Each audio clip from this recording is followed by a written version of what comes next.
Let's hear it. Okay, well, I was born in New Jersey, raised in Texas. I actually started in the film industry. That sounds bad when I just start off saying film. I don't, every time I say film, I'm like, oh, don't, no, no, no. But well, I don't have anything against it. It's just that I'm a pastor's daughter and a Oh, pastor's sister, okay. kind of on me for, yeah, like the stuff that I do isn't even bad, but I could go around my parents in like a tank top and they'll shun me. Like I can't even, I can't wear stuff like this. I have to be wearing a bag t-shirt around them. So Yeah, you grew up with they're strict parents. How was that like, growing up with strict parents? A pastor's being daughter. being strict, well, not okay, not being strict, but being Asian Yeah. and being a pastor, like those are just two, that's a combination for failure for your children because they put me like in a box. I wasn't allowed to do anything. I couldn't have friends over, I couldn't leave, I couldn't even be in my room because they didn't trust me or what I would do in my room. So I had to be like in their sight at all times. And that was pretty much my childhood. So I felt super free when I turned 18 and I dipped. It was great. Facts. What was that like, turning 18, and is that when you moved to Texas, or did you transition to LA at that point? No, I just moved out of my parents' house. I was in Texas already, but I Okay. remember when I was 16, I made, when you're in elementary school, I don't know if you guys did this, but you would count down the days to Christmas with like little paper chains. So every day you like rip off like 28 days, 27 days, 26. So I Facts. had one of those I made until I turned 18. And I called them the shackles that I wore in the house. And my parents would just see this chain going around my room and like, what is this? I'm like, it's the day I get out of jail. But yeah, so I remember the day I turned 18, I was like, I'm out. But it's crazy, like the relationship that you have with your parents when you're younger versus when you turn to an adult and you understand. That's Because me and facts. my parents did not have a good relationship. Like we pretty much hated each other. We felt like enemies under the same roof until Sheesh. until I get older and I'm not as much of a rebel because I have freedom. But then you start to learn and see why your parents teach you certain things. Because when you're younger, it just looks like they're just trying to ruin your life, but they're really doing the opposite. So yeah, my Facts. parents pretty much they saved me from going down the rabbit hole, I guess. Yeah. Hmm. Facts. So, But how did you get into acting? How did that start? oh yeah, that's what we were talking about. Yeah, so I started in independent film. Hmm. I was doing a lot of drama and horror stuff. It was like a lot of, it was like mostly short, but I was working a lot behind the camera. I was doing production, I was directing, I was doing all that when I was a kid.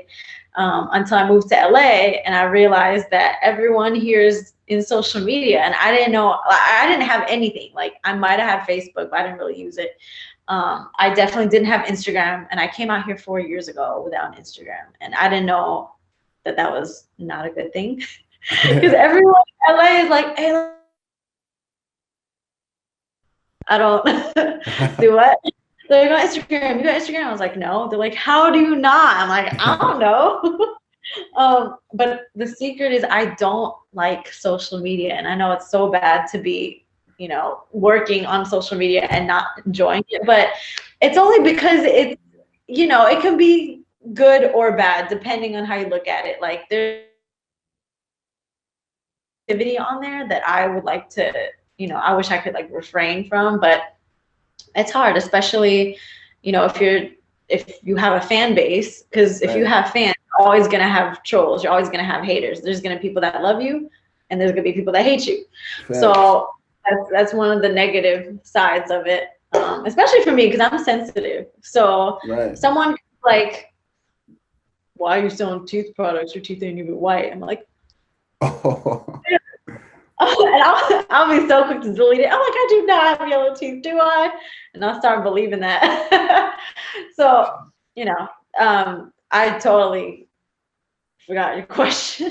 Did I answer it? I Yeah. hope I answered it. Yeah. So how'd you get started in acting? Oh yeah.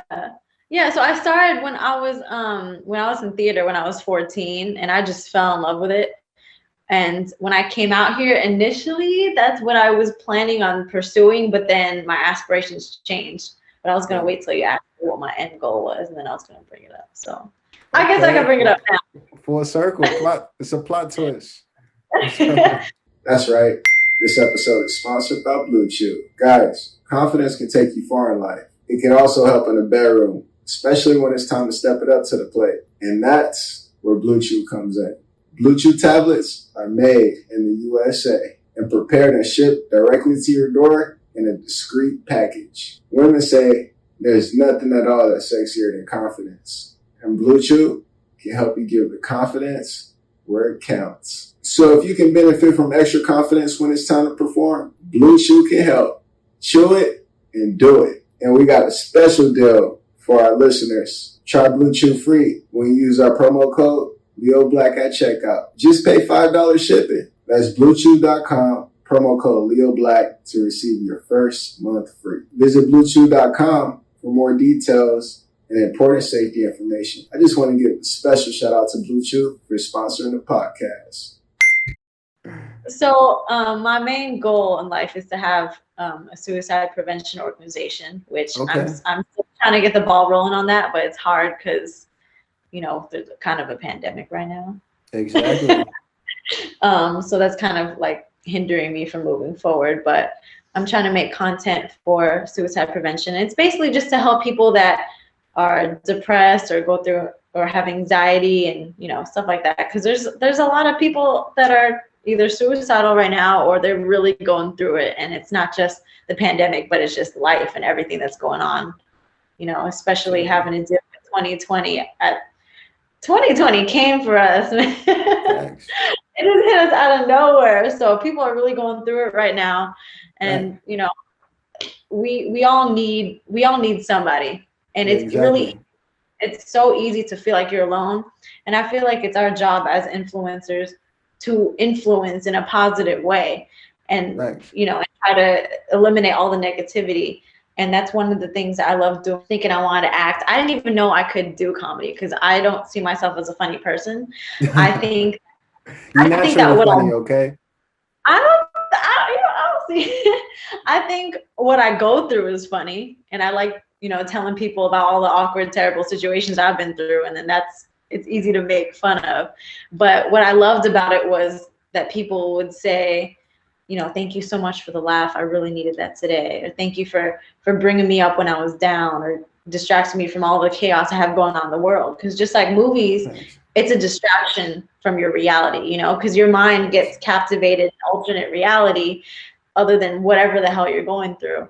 And I think that's so important to just like, for someone to smile or to make somebody smile is huge because you never know what someone's going through or what breaking point they're about to hit. But all it takes is telling a stranger like, hey, I hope you're having a good day, or letting them know that you're not alone no matter what you're going through. Like I think that's huge. So for me, I do love acting, but at the end of the day, if I could just like help people and save lives, even just by making them smile, I'd rather do that.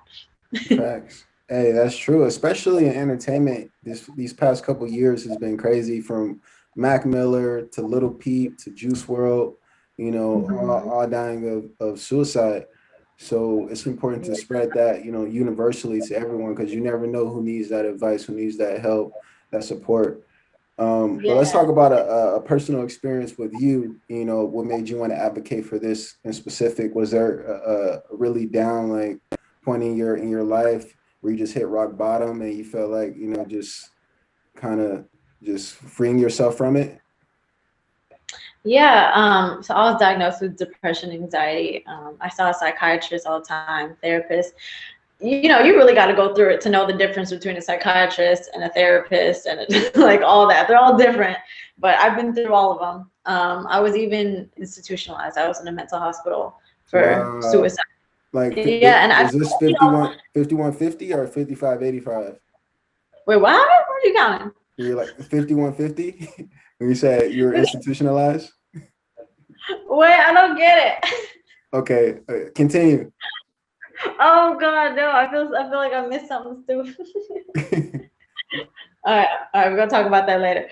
No, but this happened in Texas, and basically it turned my life around. I was the most depressed person you could ever imagine, and people would look at me today and not ever guess that.